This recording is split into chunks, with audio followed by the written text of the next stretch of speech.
All right, well, welcome. We're going to have a great conversation about the greatest sentence ever written. Before we kick in, we are going to have Q&A from the audience, but it's going to be emailed submissions. So during our conversation, go to texastribune.org/ask, send your questions, and then the back 15 minutes will be Walter answering your questions.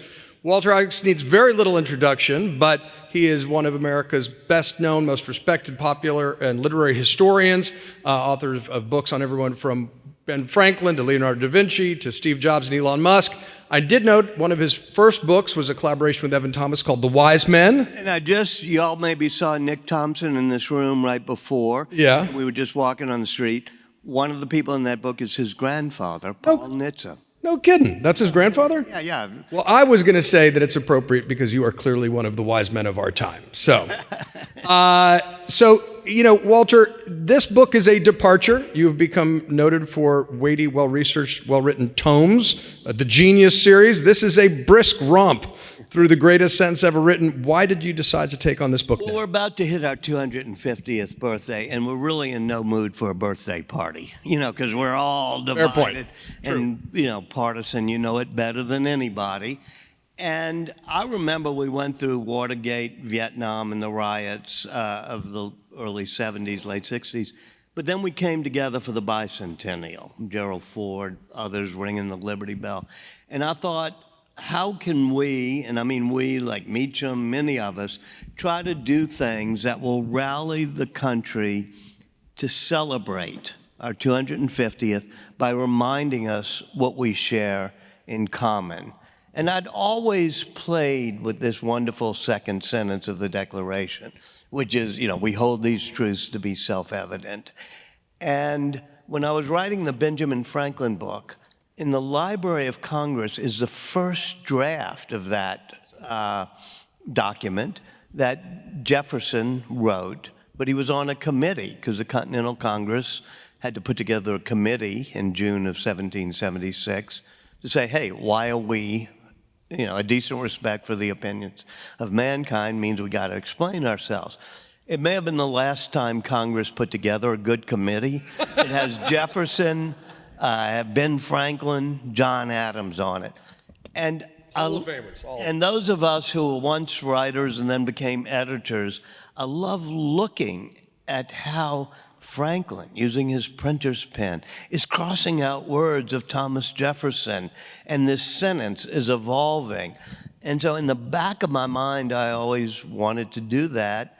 And to be really honest with you, I thought, okay, Leonard Lauder, who you probably know of, wanted me to do a pamphlet defending democracy. And I said, well, Leonard, nobody writes pamphlets anymore. I'll do a podcast. And Leonard, being 90, said, what's a podcast? And I kind of forgot about it. But then I said, no, I'll do it, I think, for Jeff Goldberg as a story for The Atlantic. I'll do this great sentence. And then I showed it to my agent, who you know, and Priscilla Payton. And they said, no, let's do it as a little book. It can be a book that can be our guide to the 250th.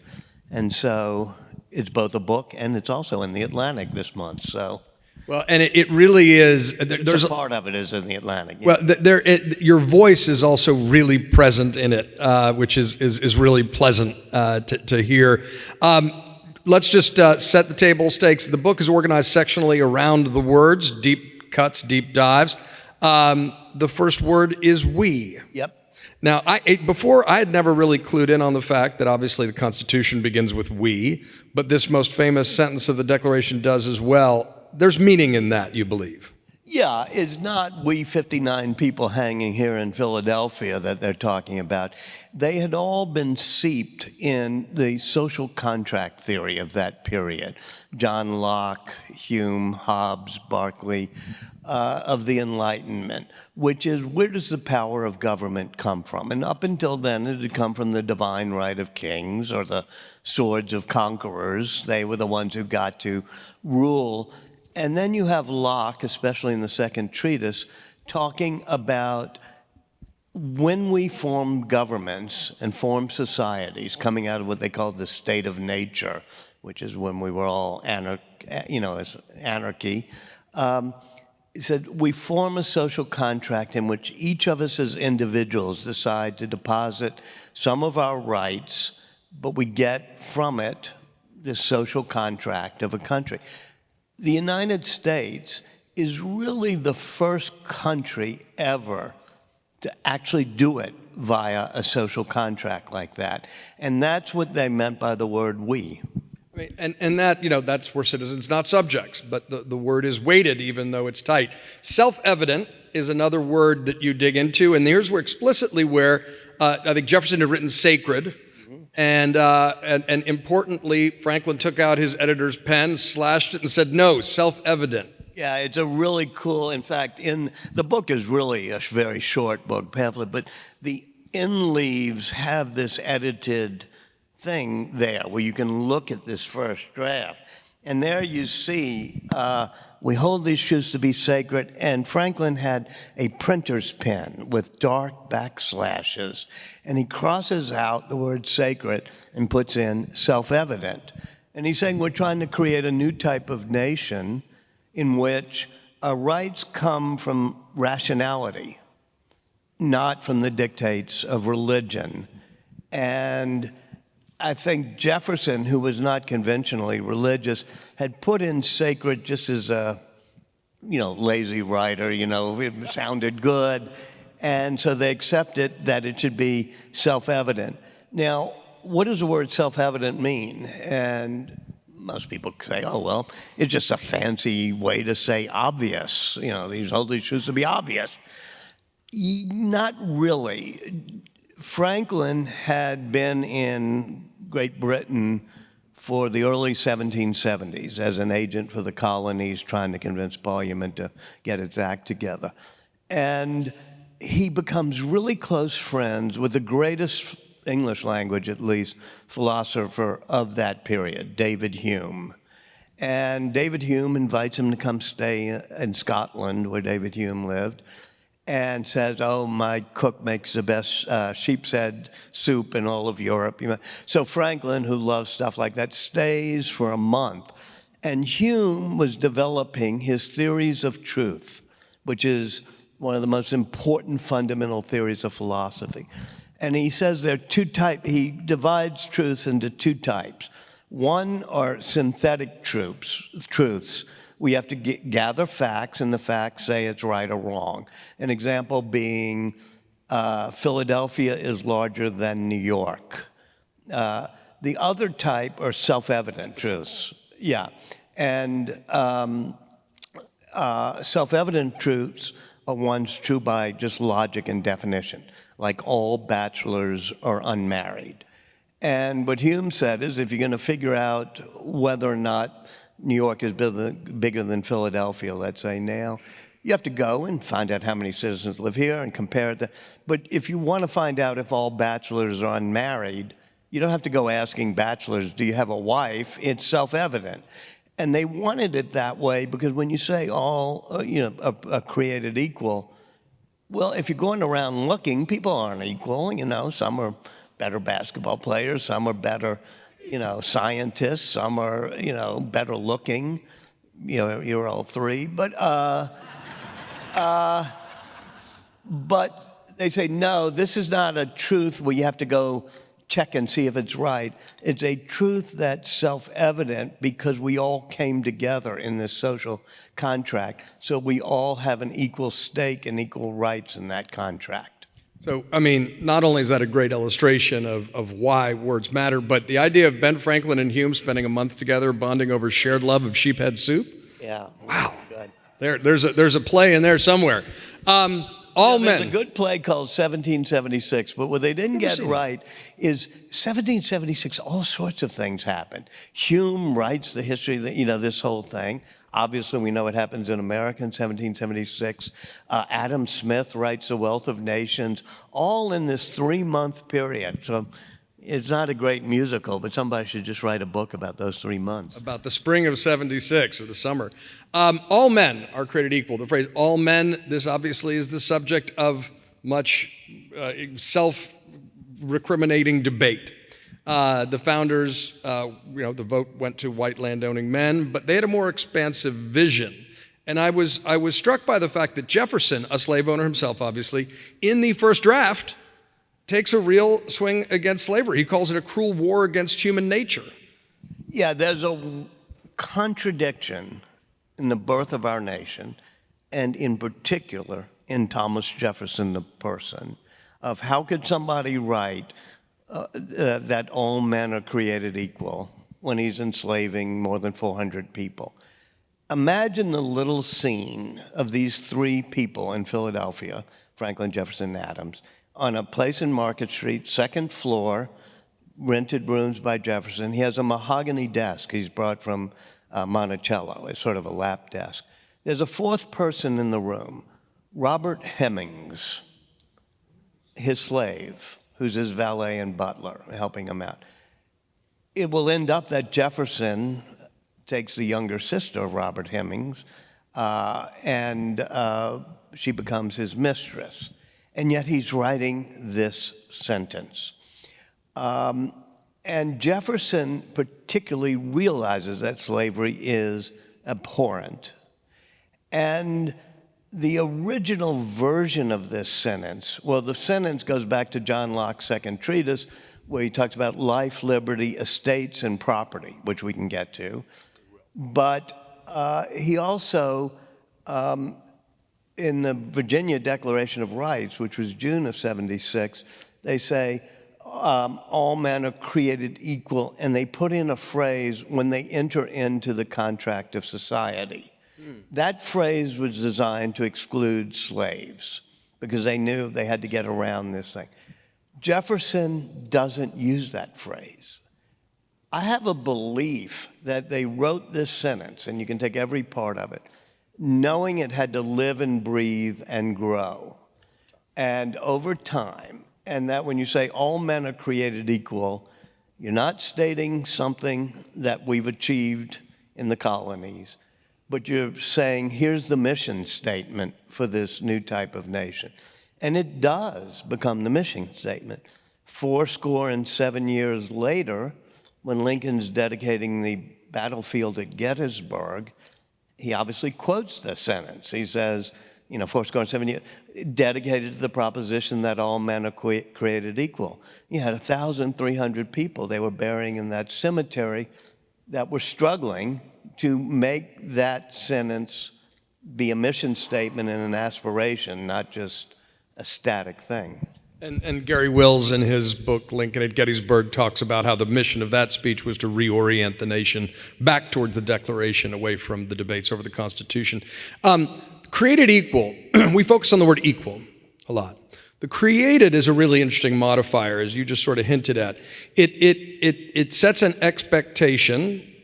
All humans are born equal, endowed by their creator, but it implies that there are differences in talents. We are not equal in how we express our talents, that there's equality of opportunity ideally, but not equality of outcomes. This is not a utopian project. Right. And what it is we are equal in terms of the society we've created when it comes to the rules, the governance, the rights that we have. No particular person has more rights, even if they're richer, taller, smarter, more successful, less successful. And that, of course, flies in the face of every other nation of the time, in which you had an aristocracy, a landowning aristocracy, and your place in the society was based on your birth. And this is not the case in terms of being created equal. The next line is endowed by their creator, and this is notable. This is the nod to God, which notably does not exist in the Constitution. There's a great line. Someone goes up to Hamilton after the Constitutional Convention and said, "Where's mention of God?" And he facetiously says, "We forgot." But God is present here, albeit in a broad terminology. What's striking to me, and I'd like you to go into, is that at least two of the people in the room were not, they were deists. Jefferson and Franklin are deists. And Adams is a Unitarian. Which is close to being. Which is, so first of all. We're in a Baptist church, right? Yeah. Yeah, I think we're in a Baptist church. And there's a lot of retrospective, re-Christianizing of the founders. But I want to just describe for folks what deism is, because it hasn't really endured in the popular imagination. Right.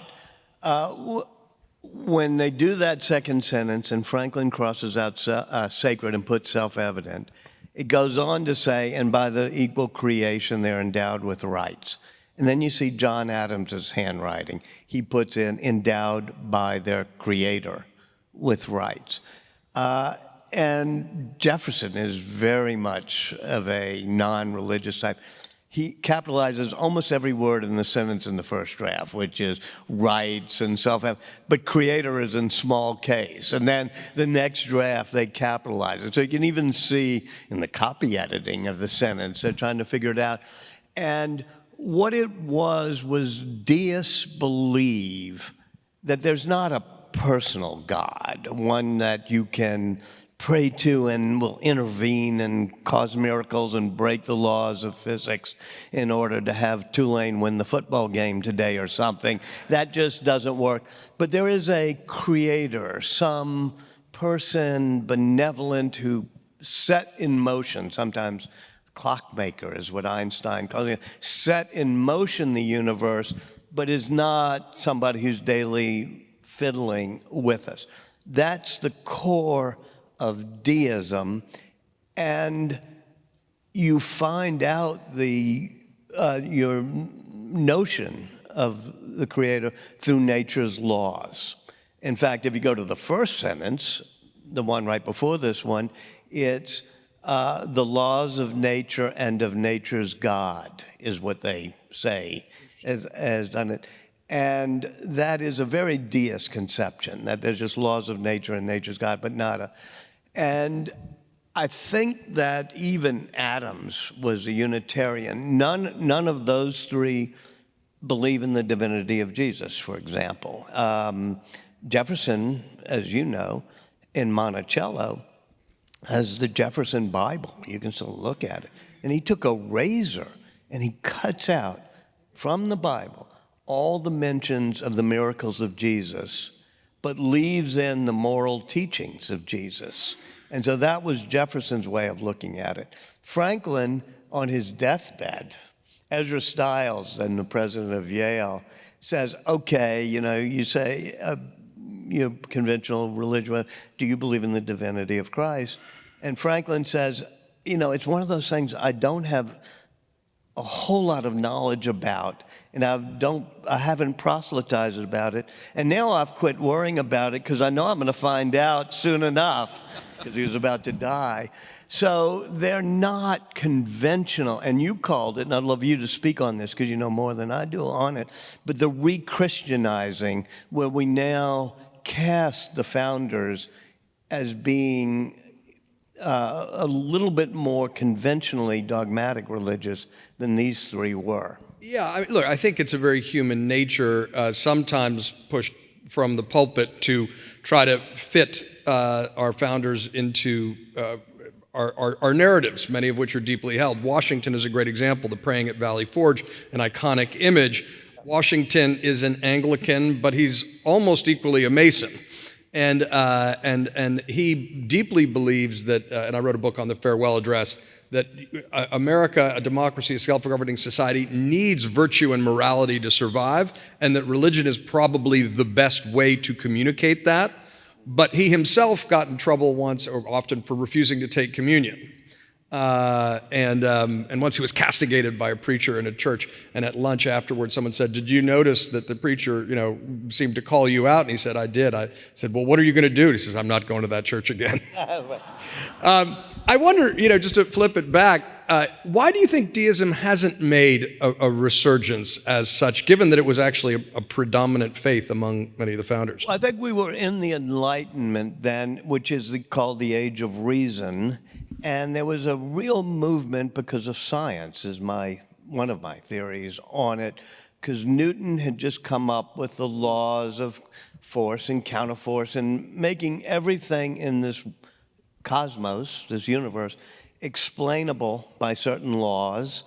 And the laws are unbelievably elegant. And the fact that force would equal mass times acceleration, or, that the gravity would be exponential. And so there's this marvel at how wonderful the laws of nature are. And that becomes a scientific method. That the best way to understand God is to truly appreciate the beauty of his creation. And the scientific method leads you to, you don't have an ideology, you look at the facts. And if you have a theory about whether welfare laws cause people to be more indolent or more successful, you say, well, let's look at different places where there are welfare laws or the death tax, estate tax. They were all do things that we don't do today, which is say, before I have a knee-jerk opinion in 140 characters or on talk radio or cable TV, let me look at all the facts and then maybe change my mind when the facts. Well, what's beautiful about that, too, is that it does show that you can square the circle and the tension between spirituality and science, something that John Templeton, just occurred to me, did, and he called his investment company Franklin Investments, Franklin Templeton. Absolutely. And Einstein was the ultimate example of that, somebody who did believe in, what he called, the Hut God, the old one. But it was through marveling at the laws and Einstein would sometimes ask himself, when I'm looking at a theory, I ask, is this the way the good Lord would have done it if he was trying to make it so beautiful? I love that. All right, now we're going to get to the big one, which is life, liberty, and the pursuit of happiness. I just heard a survey, Walter. We're obviously very politically polarized now, but that the phrase life, liberty, and the pursuit of happiness seems to transcend all of that. Upwards of north of 80% of Americans agree with and identify with that phrase. That's sort of why I wrote this book, which is, what is it that 80% of us can agree upon? Leave aside the fringes on, This is it. And life, liberty, and the pursuit of happiness is one of those lines that can live and breathe and grow. As I said, it evolves from John Locke talking about people have the rights to life, liberty, their estates, their work, their property, etc. Even in the Virginia Declaration of Rights, it's property, not pursuit of happiness. I think Jefferson changes it because he doesn't want it to be that specific. He wants to say each new generation can define for itself what is their motivations, what each individual can. How do I best fulfill myself? And that the goal of America was to create a land of opportunity, sometimes called the American dream, where we give the foundation that however you define your own success and fulfillment, life, liberty, and the pursuit of happiness, we give you that opportunity to do it. Do you think by not using the word property as Locke did that Jefferson was consciously disentangling arguments about slavery from the central promise and premise? That's a really good question. And I don't think, is that something I noticed in the way he was doing it?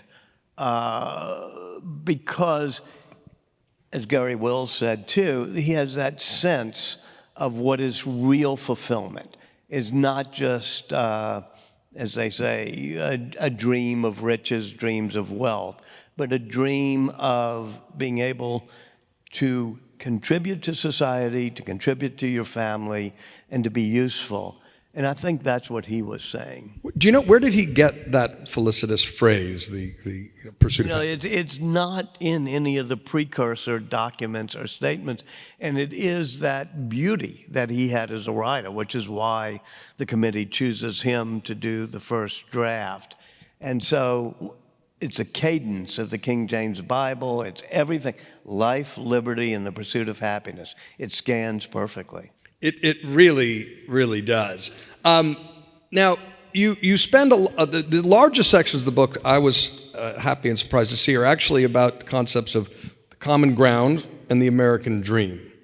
And you also get Jefferson's first draft in there, which is kind of cool. But, the concept of common ground and common good seemed to be, up until maybe the mid to late 20th century, well, a issue of common ground. And then somehow common good in particular started to sound vaguely socialistic to some folks. Talk about the founders' understanding of those concepts, what they were rooted in, and how they were very American. Yeah, it's important, not to confuse it, as you say, with John Locke comes up with this notion of property and private property and defends it. He's pretty much a patron philosopher for many, free market conservatives, let's say, because he says if you mix your labor with things you find in nature, you have the right to benefit from it and own it as your property. Then he has a little phrase that's called the Lockean proviso amongst philosophers, which is as long as there is good enough left in common, meaning you have to make sure everybody has that opportunity. So that gets a physical incarnation during the 1500s, 1600s, 1700s in what's called the common. Because in England, to take an example, most of the land is owned by feudal landlords, aristocracy who have great estates. But all of them took some of the good land and put it in common. And they were called the commons, like the Clapham Commons, whatever. And the commons is where everybody could graze their sheep or grow their gardens. It's where the commoners, and that's where the word commoner comes from, and that's where in the House of Commons, these are the people who graze their land on the commons rather than have the estates. So I went up to Boston, Cambridge for college. It didn't occur to me as I'm wandering the Boston Common or Cambridge Common, think, okay, nice parks. But that's what those were. They were the common that were put there. That becomes, for Cotton Mather, Franklin, and others, not just a physical thing, but a concept of what do we share in common. And Franklin creates a leather apron society, he calls it, in which they say, here's what we're going to put in the common. Schools. They do the Academy for the Education. And we still do that, in theory, K through 12 schools in the common. Fire, a volunteer fire department, they argue whether it should just be for people who pay. And they say, no, it should be in common. Police, protection. Even healthcare, which we're arguing about this past few weeks, they do the Hospital of Philadelphia to put a basic level of healthcare in the common. So that becomes sort of a foundation of life, liberty, and the pursuit of happiness, is you have your property, but there are things we do together in common. We have rights in common, services in common, sometimes land in common. And that's not only done for do-good generosity. The reason Locke argued for the common in England is if everybody has some place they graze the sheep, they'll have a stake in society. They won't want to burn everything down. You won't have the populist pitchfork rebellions because even though they don't own great land, everybody's got a stake in the stability of the system. And the second reason to have the common is you want each new generation to have the opportunity to succeed as best they can, no matter how well off they are when they're born. And so in order to do that, the common, meaning education, safe streets, safe schools, whatever, that means no matter how poor you're born, you have a chance, an opportunity to achieve what they call the American dream. The library, by the way, is the one that is the symbol of the common for Franklin, the Free Library of Philadelphia, saying we've created the library so in common all of us can be as educated as the most privileged people in England. Which we take for granted today, but I think that is such an important reminder. I mean, the Lockean proviso is the common sense check on anyone who's arguing for untrammeled, for monopoly, or as long as I've got mine. It's the everyone's giving to the group, and there's certain basic standards of opportunity. That's what makes it work. And the reason that's important is that's at the core of most of our debates. If you frame it that way, you say, okay, I get it. It's really a balance. How much police protection, how good of schools do you put in common? How much health care? We've had that debate in the past few weeks. as opposed to these big existential fights we make it out to be, it's really just a question of what proportion do we put in common. And you and I may disagree. We may say not quite that much health care or maybe more. And I think if we look at it as a debate over what we should have in common, it makes it so that we can say, all right, I get it. It's a balance. You and I are going to disagree. But we're not in a life and death struggle of fascism versus communism. That is such an urgent, if common sense, reminder that this is about common sense compromise. It is about a wise balance. You take a great dig at Alexis de Tocqueville, by the way. I'm going to quote it directly here. You say, he wins the award for being the least read but most quoted author about America. And your point is that, his assertion that America is a sort of zero-sum struggle between rugged individualists and communitarians is sort of BS because those are intertwined. Right. They're the warp and woof of our fabric, which is when Tocqueville says the individualism is a competition and how weird it is you have that and community civic engagement.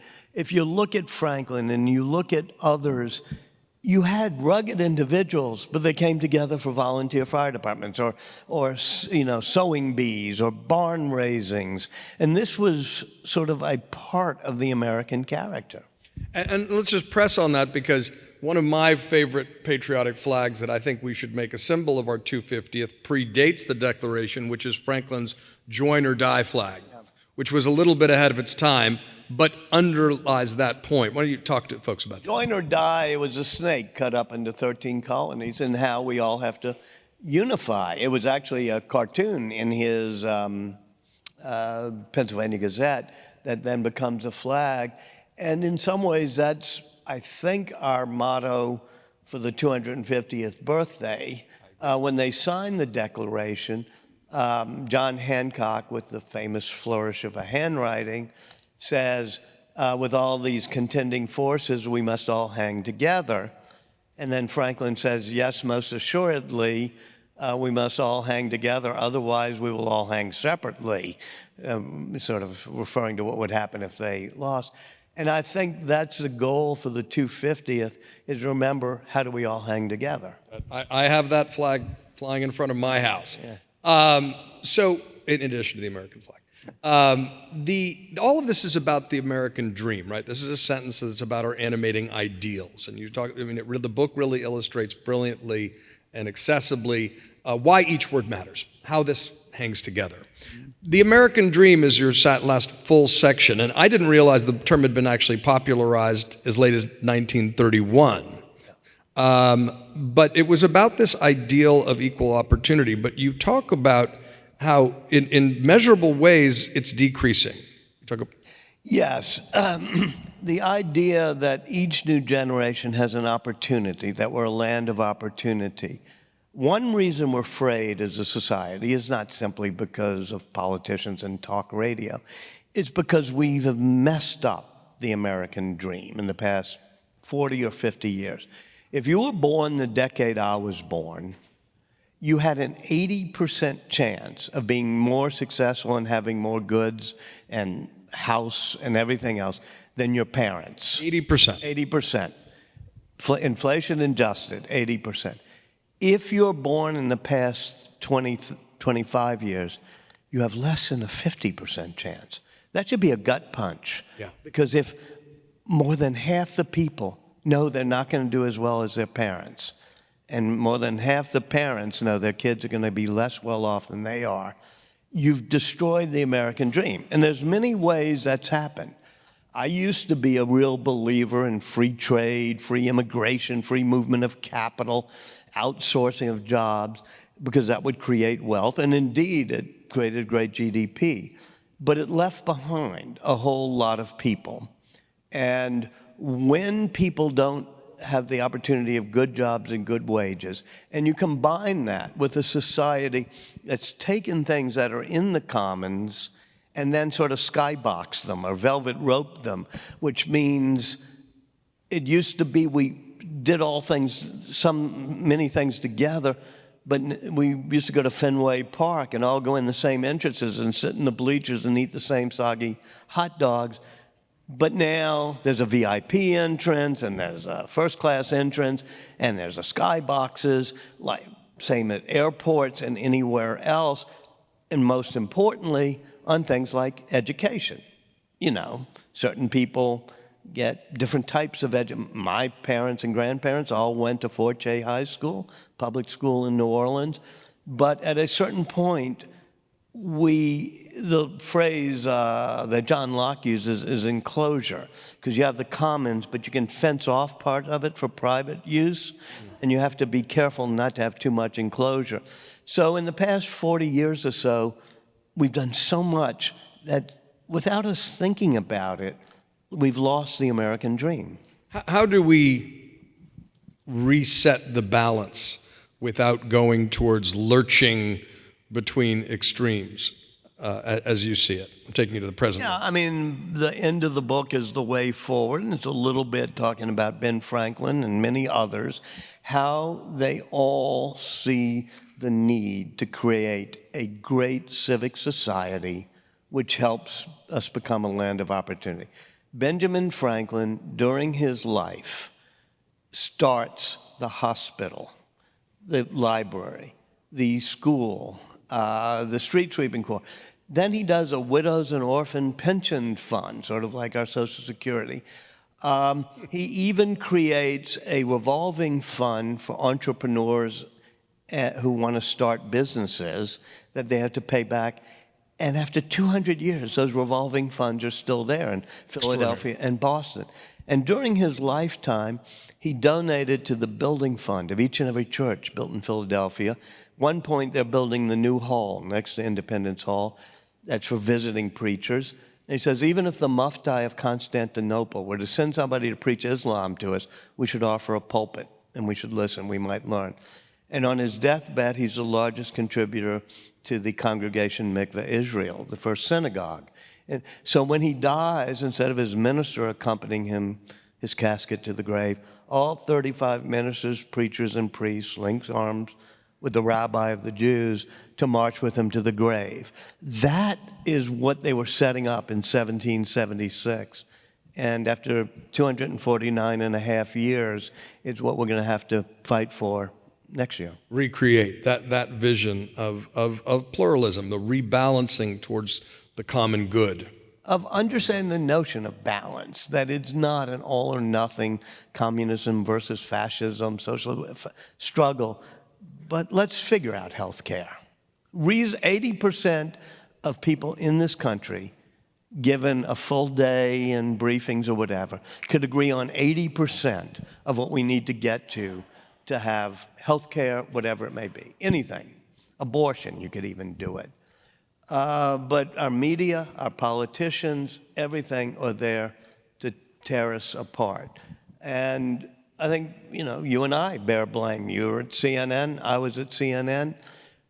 When I was first studying this sentence of sacred being turned into self-evident and putting in endowed by, they're balancing the role of divine providence and rationality. They're striking a balance, and they do it. I get to CNN in the morning. We had a show called Crossfire, as you remember, and somebody says, oh, we have a great crossfire for tonight. Judge Roy Moore in Alabama has put the Ten Commandments in his courthouse, and the federal judge told him to take it down. He won't. They're going to send in marshals. And everybody's going, oh, great. Who are we going to get in favor of the Ten Commandments, and who are we going to get to be against the Ten Commandments? And I'm thinking, good crossfire.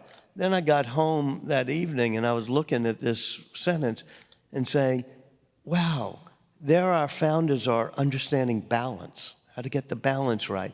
And here we were in the media, and here were our politicians trying to divide us. The algorithms of social media has made that one order of magnitude worse, but that notion of balance is what they got right. And that's what I think we have to learn from this book and this sentence, the need for light, not heat, in our coverage, and the dangers of ever-increasing polarization. We are just about to get to questions. I hope you all have submitted your questions. I want to redirect you back to that one point, which is the founders. I mean, Washington worried against polarization, worried about hyperpartisanship polarization. How much in your studies did the founders warn about the dangers of inequality, particularly income? You discussed it with the Common Ground, but they understood it led to instability, the pitchfork brigades. Yeah, they understood that in a society that inevitably will have inequalities of wealth, and I say inevitably because it's based on the rights of the individual to acquire property, so you're going to have inequalities of wealth. You can solve that if you want to have a socialist or Marxist system, but they wanted a system that they knew gave rights to individuals to succeed as best they could by hard work or smarts or just by luck and do it.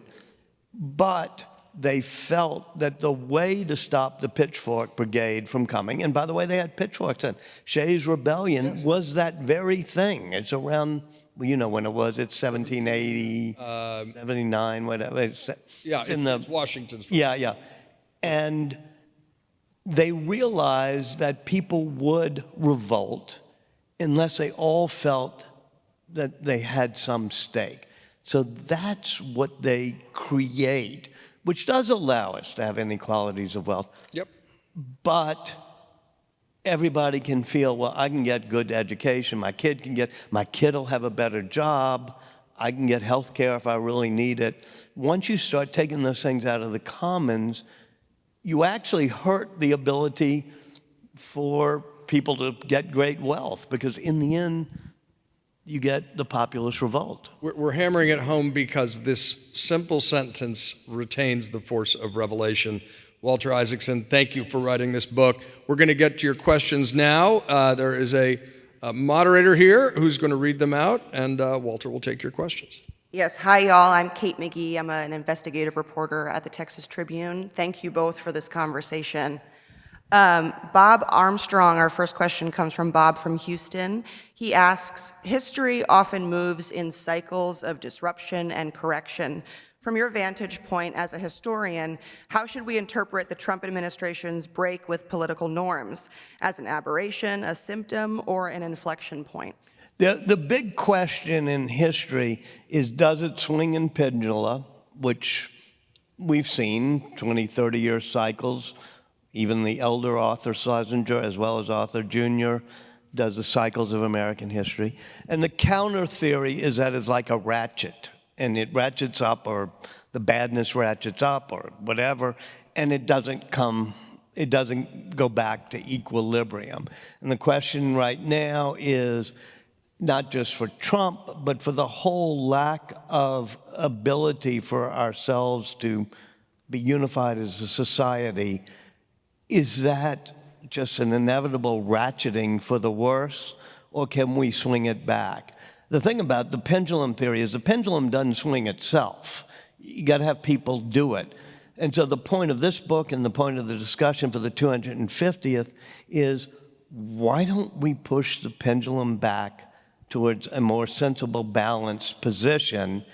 And yeah, we've been able to do it. Einstein, having gone through Nazi Germany and leaving in the early 30s and then seeing communism, he sees McCarthyism in the early 1950s. He writes a letter to his son, Hans Albert, as Einstein's friend Robert Oppenheimer is being, all sorts of bad things are happening with the witch hunts of the early 50s. He said, I've seen this happen before. This is what happened. And then 3 or 4 years later, thanks to Eisenhower, thanks to the press, Edward R. Murrow, CBS News, all of a sudden we swing back, become more centrist. And Einstein says, it's amazing. The American democracy, it's as if it has a gyroscope and it rights itself. Having said I disagree with Tocqueville, I'm going to even be more arrogant and say I kind of disagree with Einstein. It doesn't right itself. We have to write it, and that's what the We the People is all about. Beautiful. Next question. Paul from Fort Worth asks, what in your opinion is the reason the current administration has so much focus on our being a Christian nation rather than embracing the religious pluralism that our country reflects today? Yeah. I'm not going to try to get in the head of why Trump is playing the Christian nationalist card. I think it obviously is a political thing. The question really is, and I'm going to ask John to discuss it too, because we've discussed it before, which is in cycles, we go through periods where we celebrate the diversity of a Philadelphia. When Franklin gets there, he's amazed that there's Anglicans and Quakers and Presbyterians and Jews and slaves and freed slaves and Moravians. And out of that comes a tolerance, and we think our diversity leads us to a stronger position. And then there's a swing back in which we react, and we're no longer quite as tolerant. I think our tolerance and our respect for other people is the secret sauce of American exceptionalism. And the question is, why do we lose it at certain times? And I'm going to say something that's not overtly rabble-rousing, because it'll offend people on both sides, but every now and then you have periods, 1840 being one, 1910, 1920 being another now, in which you have a combination of industrial technological revolutions, the loss of middle-class jobs, and immigration gets above 15%. Whether it's in 1840, when the Irish and Italian, more than 15% of the country was that way, and people are losing jobs because of it, you have a populist revolt. So I think the cure is not just to get our hair on fire about current politicians, but to restore the fact that people can believe their kids will be able to have good jobs at good wages, and they don't have to blame immigrants. They don't have to, turn this into a partisan thing. But the populism we're feeling now, and the Christian nationalism, and the nationalism we're feeling now, it's not just here. I mean, Marine Le Pen is doing it in France, and the Reform Party will win in England at some point, and Orban's doing it in Hungary. Why? Because the era of globalization, of free trade, of secularism, of more than 20, 30% of a country being of a different background, born somewhere else, all of that you can say, well, those are good things, people try, but it's a combustible mix that has led to a populist backlash in almost the entire Western world, and now you've seen it even in Japan. So I'd love to get an applause by blaming it all on Trump, but I think there's deeper problems we're facing. I think clearly that's right, and it's I think he's tapped into it. and that's why it's worth studying history. We've been here before. There's certain factors, and maybe if we can restore a golden mean with a degree of humility and return to a mutual respect, I do think we got off center by some strident actions that made people feel. When you ask, well, why did Trump, go for Christian nationalism? I think he is really adept at tapping into resentments people feel. Now, you can blame it all on Trump, but I'm saying, okay, but let's figure out those resentments. Exactly. That's the larger, I think, obligation. Okay, next question. Amanda from Clarksdale, Mississippi asks, do you think we're in a period of disintegrating the common good with the rise of the billionaire class and the extreme polarization of our politics, and how do we and can we get it back? Amanda, where are you? Where's your hand? Clarksdale. I love Clarksdale. Great. Yes. Doze, eat, plays. Do you know the Julia Reed's family? Yeah. You know Wright Thompson? Yeah. Oh, yeah, he's a buddy of mine. He's great. Wright's fantastic. Clarksdale's Read his great. books. They're great. I think the great inequalities of wealth, which I think is sort of what you're saying with the rise of the billionaire class, it happened in the 1890s with a new technological revolution, and you had just as concentrated billionaires, the John D. Rockefeller, Mellon, the robber barons of the 1890s, and the great inequality of wealth. And so what did they do? You have a progressive movement, and they decide with the Industrial Revolution, we'll have to ameliorate this, not just by demonizing John D. Rockefeller, but first of all, enforcing antitrust laws, so we have the US v. Standard Oil, but also reinforcing, as you said, what's in the commons.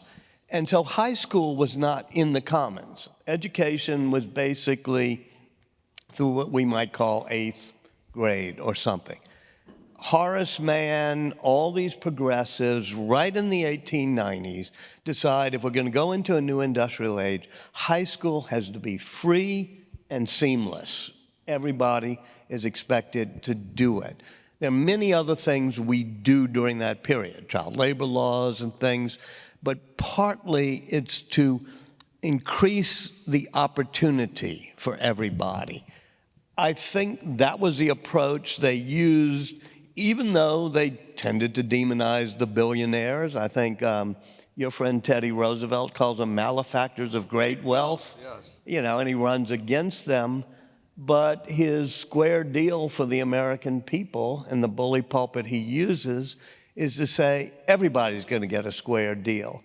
And that's what we've not yet done a century later, when we also have had a new technological revolution that also has caused great inequalities of wealth. Lincoln, as you know, have written about it, does it right at the beginning of the industrial revolution. In the middle of the Civil War, he creates land-grant colleges so everybody can go to college for free. Nowadays, you used to be able to go to LSU, or your state university, or your community college in Anthos, Missouri, that produces 3 of the code breakers during World War II, women who studied math there, and tuition was free. We've now, when we talk about velvet roping things off and taking things out of the common, it's now expensive to go to a state college as opposed to free. So we can fix this. Yeah, and there's a book called The Upswing, which actually does the data around the impact of the progressive era, and then that post-war sort of middle boom, which was very much, strengthened the center of our politics and our economy.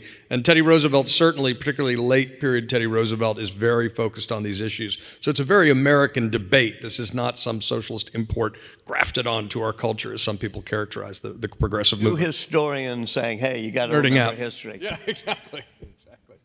Next. Rana from San Antonio asks, would you reassess your take on Elon Musk due to his actions over the last 2 years? I think if you read the book, man, you see the craziness, wildness, dark demon mode, everything that you've seen recently.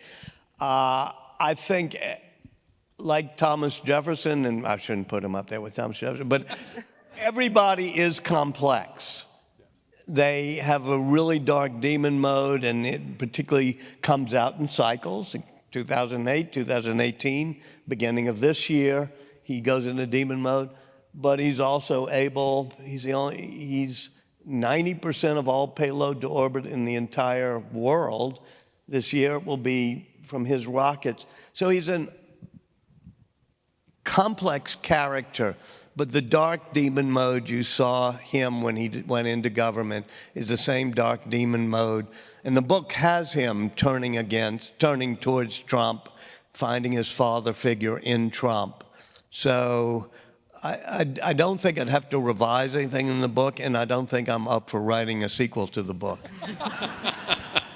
That's for a new generation. I'm passing the torch to a new generation. Jeff from Austin said that he loves the book title of your current book. Is there a story behind its creation or how you got to that name?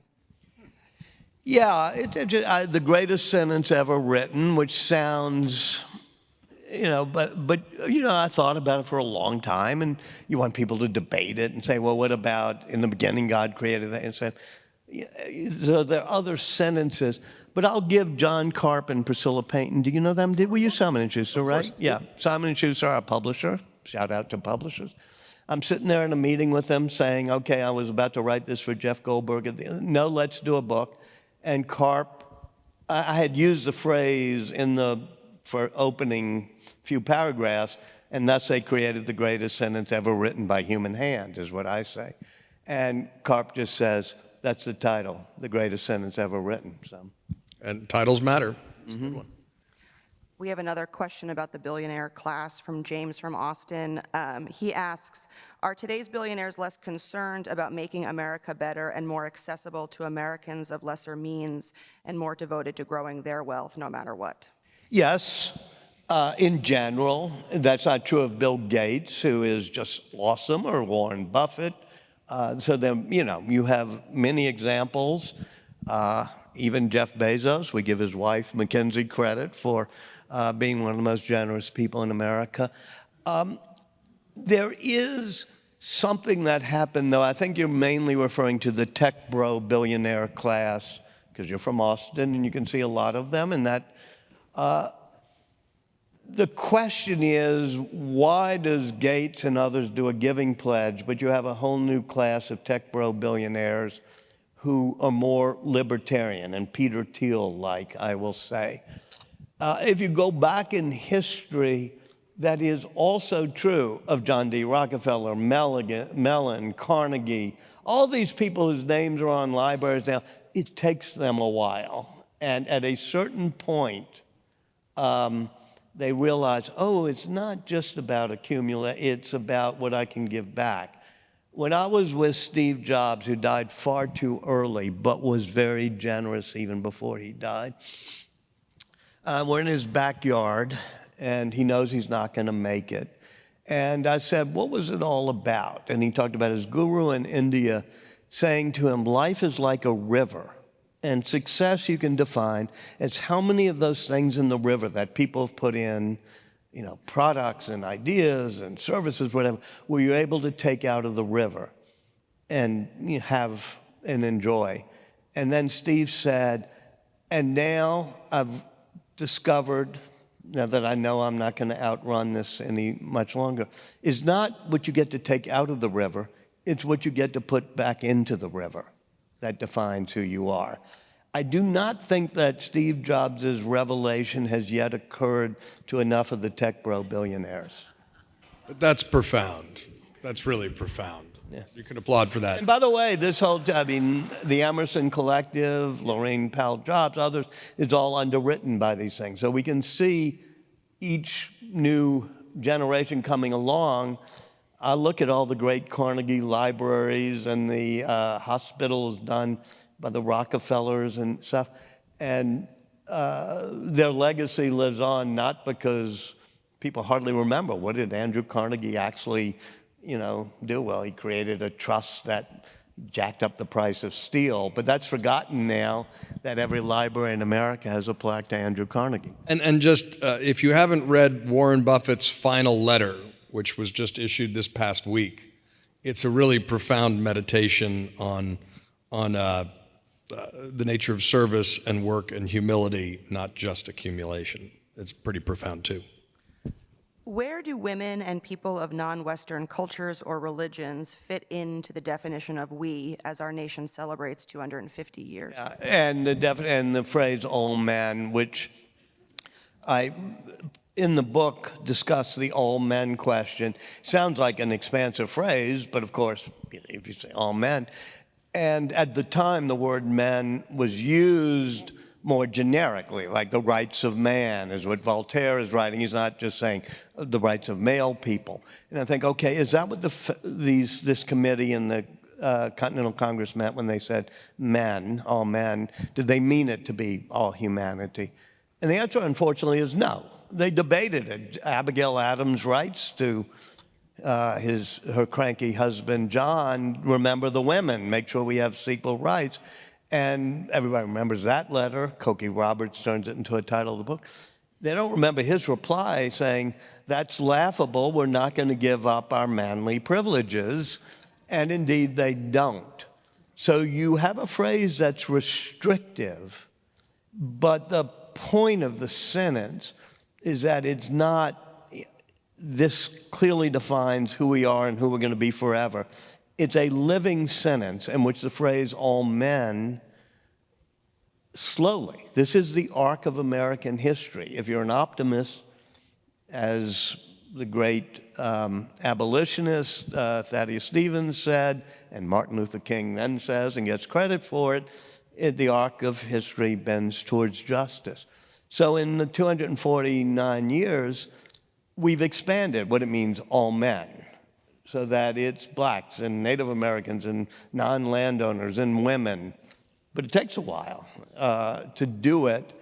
And I do suspect, but don't know, that Jefferson, when he's saying created equal, pursuit of happiness, all men, he has a sense that these are phrases that will grow, that aren't going to just be limitation phrases. I think that's right. He's a gardener, and he's thinking about how things will evolve and change. And even in the course of its time, while it's certainly restrictive to our eyes, even the concept they were issuing in their own time was a revolution, which we can't forget, a more inclusive one than we had seen, however imperfect. Do we have time for one more or no? Yes, one last question. After spending so much time with this sentence, has it changed your understanding of America or your optimism about its future? I do think some of my thinking has changed, even as I was writing about this sentence, but even before then, when I was thinking about it ever since writing about Benjamin Franklin. We touched on this earlier. One of the things Ben Franklin did that was really cool was he made a list of all the virtues you're supposed to have to be a good citizen. And you can see it in his autobiography: industry, honesty, frugality, whatever. And he makes a chart, and he marks each week how well he does on each. He shows it around to the friends in the club, and one of them says, "Hey, Franklin, you're forgetting a virtue." He says, "What's that?" And they say, "Humility. You might want to try that one." And Franklin says, "I was never very good at the virtue of humility, but I was good at the pretense of it. I could fake it very well." And he said, but that was the essence of the middling class democracy we're trying to do, which is that it made you listen to other people and figure out where they're wrong. And so he kept a ledger of all the things he got wrong, including owning 2 slaves when he was a young printer, and how he rectified them, becoming the president of the Society for the Abolition of Slavery. I try to look at the things I've been wrong about, either for help my humility or at least my pretense of it. And as I looked at the phrases about the American dream and the pursuit of happiness, I began to re-examine some of my own beliefs. I used to be as conventional believer in free trade, think that trying to do manufacturing in America was, not really going to work. Offshoring jobs was going to make things better. Likewise, everything from immigration to free movement of capital, investment, I was in that camp, as was most of mainstream America. George Bush to Bill Clinton, they're doing NAFTA to letting China in the World Trade Organization. I think I was wrong. I think I missed how it was hollowing out the American dream. And so I focused on that a bit more when I started reflecting on this sentence. That is not just the pretense of humility. I think that's humility. No, it has the odious smell of being true, yes. Walter Isaacson, thank you so much for this book. John Avlon.